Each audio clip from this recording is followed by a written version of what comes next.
Halo semuanya, kami dari kelompok 9 dari program studi Profesi Apoteker Fakultas Farmasi Institut dan Teknologi Nasional tahun 2023 akan menyampaikan materi tentang tuberkulosis.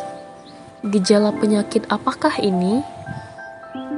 Demam, berat badan menurun, batuk menerus, batuk berdarah, keringat malam, dan lesu. Jadi apa sih TBC itu? Jadi TBC atau biasa yang disebut dengan tuberkulosis adalah penyakit yang menyerang paru-paru karena infeksi oleh bakteri Mycobacterium tuberculosis. Saat penderita TBC akut, kuman TBC akan menyebar melalui udara lalu terhirup secara langsung oleh orang-orang sekitar sehingga menyebabkan infeksi. Jadi, terdapat dua kategori dan dua terapi pada penderita tuberkulosis. Kasus baru atau kategori 1 dengan terapi fase intensif dan fase lanjutan 2 bulan HRZE dan 4 bulan HR. Kategori 2 yaitu kambuhan atau rumatan dengan terapi 2 HRZES atau 1 HRZE atau 5 HRE. Dengan keterangan 1 HRZE atau regimen sisipan menunggu hasil kultur resistensi streptomycin dipakai jika resisten etambutol kanamisin digunakan jika alergi streptomycin. Dengan catatan H. Isoniazid, R. Rifampicin, Z. Pyrazinamide, E. Etambutol, dan S. Streptomycin. Sebenarnya komplikasi dapat terjadi pada hampir semua organ tubuh manusia, namun ada beberapa komplikasi yang paling sering terjadi dan perlu diketahui seperti beberapa organ tubuh manusia berikut ini.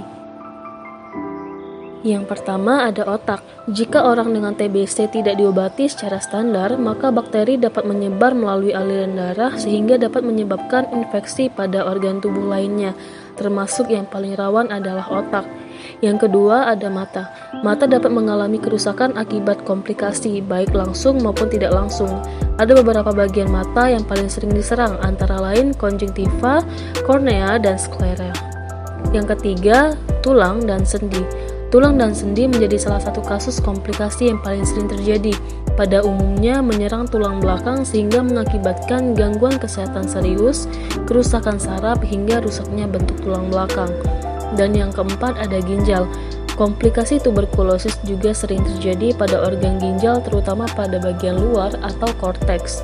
Bila infeksi tidak tertangani dengan baik, dapat menginfeksi hingga ke bagian yang lebih dalam atau medula, sehingga dapat menimbulkan komplikasi lain seperti penumpukan kalsium, hipertensi, pembentukan jaringan nanah, hingga gagal ginjal.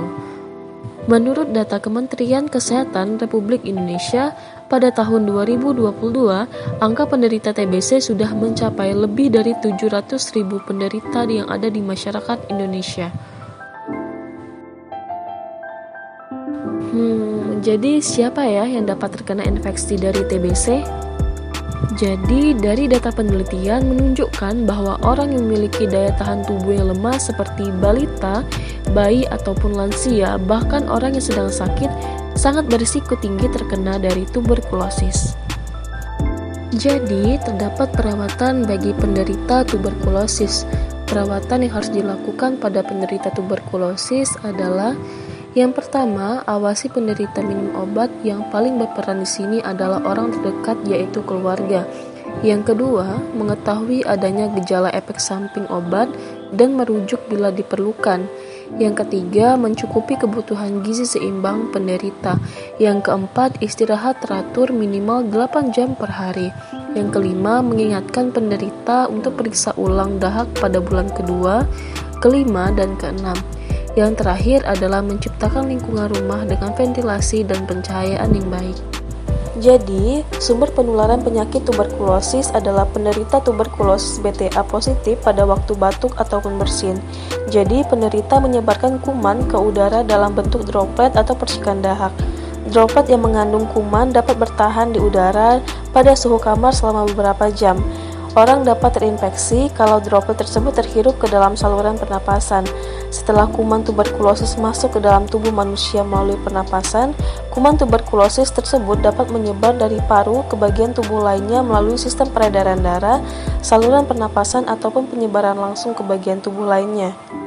Daya penularan dari seorang penderita ditentukan oleh banyaknya kuman yang dikeluarkan dari parunya. Semakin tinggi derajat positif hasil pemeriksaan dahak, maka menular penderita tersebut. Bila hasil pemeriksaan dahak negatif atau tidak terlihat kuman, maka penderita tersebut tidak dianggap penular.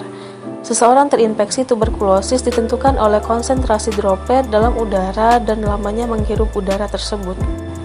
Jadi, terdapat beberapa cara yang dapat dilakukan untuk mengindikasikan apakah kita terkena TBC atau tidak.